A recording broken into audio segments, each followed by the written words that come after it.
एक बार अल्लाह ताला ने मलकुल मौत हजरत अजराइल अलैहिस्सलाम से पूछा, क्या कभी किसी इंसान की रूह कब्ज करते वक्त तुम्हें रहम भी आया? मलकुल मौत ने अर्ज किया, या रब्बुल इज्जत, 2 बार मुझे रूह निकालते वक्त दिल से बहुत दुख हुआ, इतना कि अगर तेरा हुक्म न होता तो मैं हरगिज वो रूहें कब्ज न करता। अल्लाह ने फरमाया, बताओ वो 2 लोग कौन थे? मलकुल मौत ने कहा, या अल्लाह, पहली बार जब मुझे एक नवजात बच्चे की माँ की रूह निकालने का हुक्म मिला, वो बच्चा अपनी माँ के साथ एक तूफान ज़दा समुंदर में एक टूटी हुई लकड़ी के पटरे पर सवार था।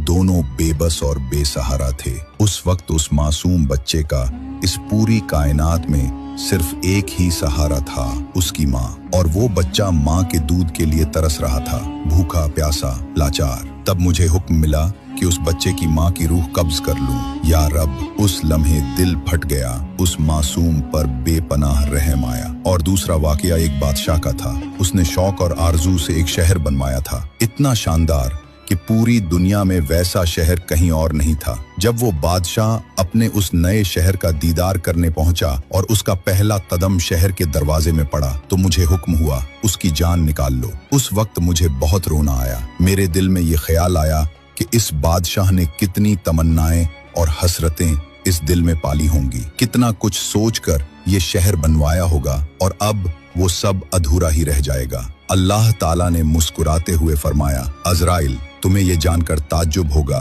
कि जिन 2 लोगों पर तुझे रहम आया, वो दरअसल एक ही इंसान था। वो बच्चा और वही बादशाह, दोनों एक ही शख्स थे। उस शख्स का नाम है शद्दाद।